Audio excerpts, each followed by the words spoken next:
देखिए कोई भी विलयन में क्या रहता है, विलेय रहता है और विलायक। ठीक, विलायक जो कि विलेय को घुला देता है। जैसे कि मान लीजिए चीनी है, चीनी को हम जल में घुलाएंगे तो चीनी क्या हो जाएगा, विलेय हो जाएगा, और जल हो गया विलायक। दोनों मिलकर बना देता है शरबत, इसको क्या कहते हैं, विलयन, यानी चीनी और पानी का विलयन, यानी विलेय और विलायक का मिश्रण क्या कहलाएगा, विलयन कहलाएगा। तो हम चलते हैं कि द्रव्यमान प्रतिशत क्या होता है इसी कंसेप्ट में। तो विलेय का द्रव्यमान बटा विलयन का द्रव्यमान गुने 100। विलेय जितना है उसका द्रव्यमान और विलयन जितना है उसका द्रव्यमान, विलेय का द्रव्यमान बटा विलयन का द्रव्यमान गुने 100 करेंगे तो द्रव्यमान प्रतिशत निकलेगा। चलिए देखते हैं इस पर संबंधित न्यूमेरिकल।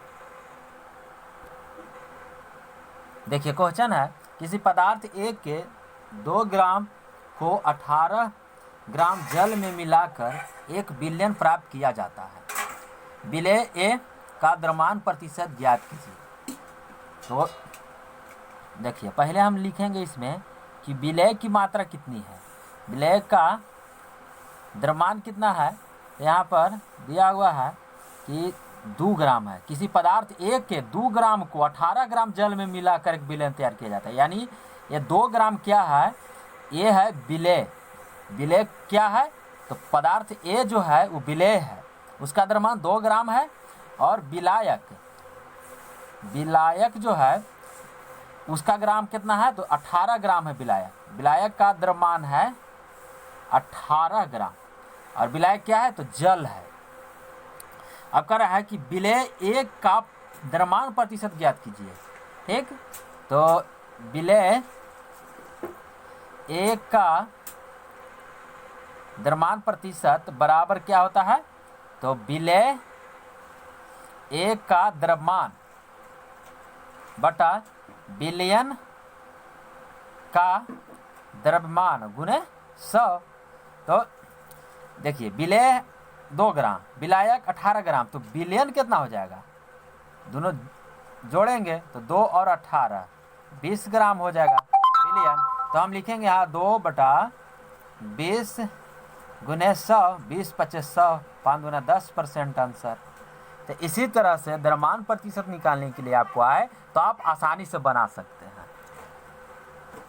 देखिए अब मोल अंश निकालना। यह किसी विशेष घटक के मोलों की संख्या और विलयन के मोलों की कुल संख्या की अनुपात होता है।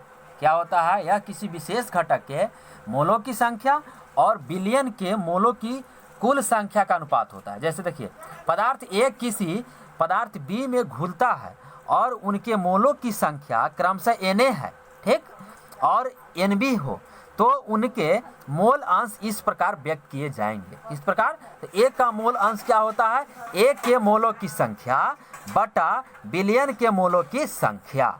यानी A क्या था, तो पदार्थ A जो था वो विलेय है, तो A के मोलों की संख्या जितना होगा और बटा में विलयन के मोलों की संख्या के अनुपात को क्या कहा जाएगा, A का मोल अंश कहा जाएगा। ठीक, यानी Na से सूचित करते हैं A के मोलों की संख्या और विलयन के मोलों की संख्या को क्या से सूचित करेंगे, तो Na प्लस Nb। कैसे, क्योंकि Na विलेय है और Nb विलायक है, तो विलयन निकालना है तो Na प्लस Nb निकालेंगे। तो विलयन में मोलों की संख्या Na और Nb, ठीक, और ये क्या है, A जो है विलेय है उसका मोलों की संख्या Na। ठीक, अब चलते हैं B का मोल अंश क्या हो जाएगा, तो B के मोलों की संख्या बटा विलयन के मोलों की संख्या होती है। तो B के मोलों की संख्या Nb है और विलयन के मोलों की संख्या, तो दोनों के जोड़ देंगे और B को, तो Na प्लस Nb हो जाएगा। अब इस पर हम न्यूमेरिकल देखते हैं। देखिए क्या है क्वेश्चन, कि पदार्थ A किसी पदार्थ B में घुलता है और उनके मोलों की संख्या कितनी है, 10 है और 20 है क्रमशः। ठीक, तो उनके मोल अंश ज्ञात कीजिए। तो मोल अंश कैसे ज्ञात करेंगे, सबसे पहले ये 10 और 20 क्या है, तो मोलों की संख्या, तो Na है 10 और Nb है कितना, 20। अब आपको कहेगा कि A का मोल अंश ज्ञात करें, मोल अंश ज्ञात करना है, तो A और B दोनों का मोल अंश ज्ञात करना है। तो हम लिखेंगे A का मोल अंश, ए का मोल अंश क्या हो जाएगा, तो ए का मोल अंश हो जाएगा ए के मोलों की संख्या। ए के मोलों की संख्या कितनी है, तो 10, तो 10 बटा बिलियन के मोलों की संख्या, तो बिलियन के मोलों की संख्या को दोनों को जोड़ देंगे तो बिलियन के मोलों की संख्या प्राप्त होगी। तो 10 + 20 यानी 10/30 हो जाएगा। तो ये 1/3 आंसर।